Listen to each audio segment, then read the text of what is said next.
सर्व विद्यार्थ्यांना 26 जानेवारीला मिळणार 5,000 रुपये. केंद्र सरकारचा मोठा निर्णय. मित्रांनो, सरकारी माहिती मराठी यूट्यूब चॅनेलमध्ये आपले सर्वांचे स्वागत आहे. मित्रांनो, शिक्षण हे प्रगतीचे द्वार आहे, पण अनेकदा आर्थिक परिस्थितीमुळे हुशार विद्यार्थ्यांना उच्च शिक्षणापासून वंचित राहावे लागते. हीच अडचण दूर करण्यासाठी केंद्र सरकारने इतर मागासवर्गीय ओबीसी प्रवर्गातील विद्यार्थ्यांसाठी एक मोठी संधी उपलब्ध करून दिली आहे. पंतप्रधान यशस्वी PMYASASVI शिष्यवृत्ती योजनेअंतर्गत 2025 ते 26 या शैक्षणिक वर्षासाठी अर्ज प्रक्रिया सुरू झाली आहे. काय आहे PM यशस्वी योजना?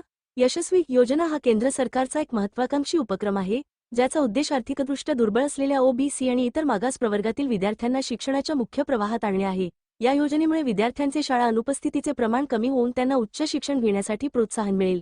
त्यामुळे पात्र विद्यार्थ्यांनी या सुवर्णसंधीचा नक्की लाभ घ्यावा ही विनंती.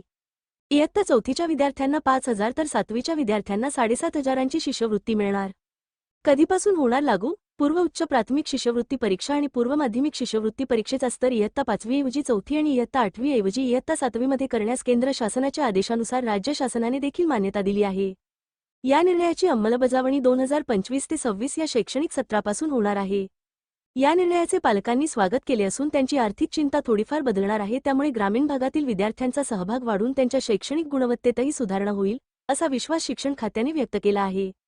आता या परीक्षेच्या नावात सुधारणा करून प्राथमिक शिष्यवृत्ती परीक्षा आणि उच्च प्राथमिक शिष्यवृत्ती परीक्षा असे म्हटले जाणार आहे. स्थानिक स्वराज्य संस्थांमधील विद्यार्थ्यांचा सहभाग वाढावा आणि विद्यार्थी व शिक्षकांच्या गुणवत्तेत वाढ व्हावी, या हेतूने परीक्षेच्या नियमांत बदल केले आहेत.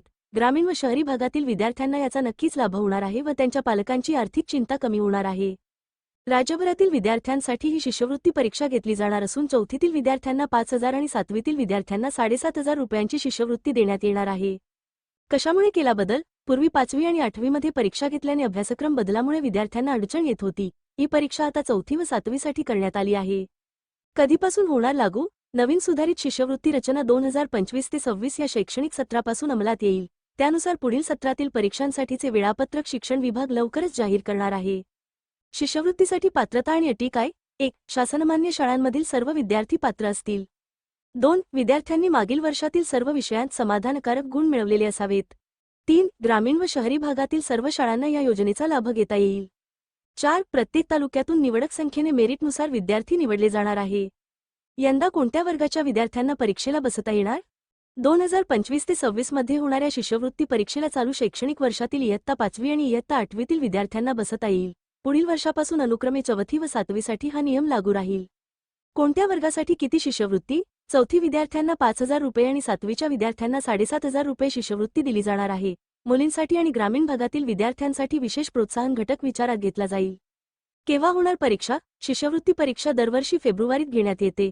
वर्ष 2026 ची परीक्षा देखील त्या वेळापत्रकानुसारच होणार असून परीक्षेचे अर्ज ऑनलाईन प्रणालीद्वारे भरण्याची सुविधा उपलब्ध राहील. शासनाच्या या निर्णयामुळे विद्यार्थ्यांच्या बौद्धिक विकासाला चालना मिळणार आहे. लहान वयात स्पर्धात्मक परीक्षेचा अनुभव विद्यार्थ्यांना येईल आणि त्यामुळे विद्यार्थ्यांमध्ये आत्मविश्वास निर्माण होईल. विद्यार्थ्यांचा शिक्षणाकडे बघण्याचा दृष्टिकोन सुद्धा बदलेल, असे सांगितले जात आहे. या योजनेचा मुख्य उद्देश ओबीसी, आर्थिकदृष्ट्या दुर्बळ घटक, EBC आणि भटक्या विमुक्त जमातींमधील DNT गुणवंत विद्यार्थ्यांना नामांकित शाळांमध्ये उत्तम शिक्षण घेता यावे यासाठी आर्थिक सहाय्य देणे हा आहे. पात्र विद्यार्थी राष्ट्रीय शिष्यवृत्ती portal, national scholarship portal scholarships.gov.in वर जाऊन 31 ऑगस्ट 2025 पर्यंत ऑनलाईन अर्ज करू शकतात.